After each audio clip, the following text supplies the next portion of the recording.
রবিবার সন্ধ্যায় পটায়ের চায়ের দোকানে আবারও জমেছে আড্ডা। মাধব, জগাই আর হরিহর ভট্টাচার্য। চায়ের কাপে চুমুক দিয়ে মাধব বলল, হরিহরদা, পরীর গল্পটা শুনে তো চোখ ভিজে গেল। রক্তের টানের আরেকটা গল্প শোনাও না, এমন কিছু যাতে মায়ের ভালোবাসা আর অলৌকিকতা দুটোই থাকে। হরিহরদা একটু চুপ করে থেকে চায়ের কাপ নামিয়ে রাখলেন, তারপর ধীর গলায় শুরু করলেন, ঠিক আছে, এটা ঘটেছিল আমার চাকরির শুরুর দিকে, প্রায় ৩৫ বছর আগে। পোস্টিং ছিল নদীপাড়ের একটা ছোট থানায়। নামটা বলবো না, গ্রামের নামও না, কিন্তু জায়গাটা ছিল খুব নির্জন।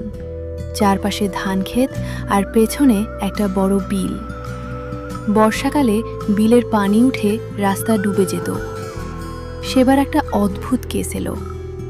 একটা মেয়ে, নাম ছিল রুমা, মাত্র ১৯ বছর বয়স।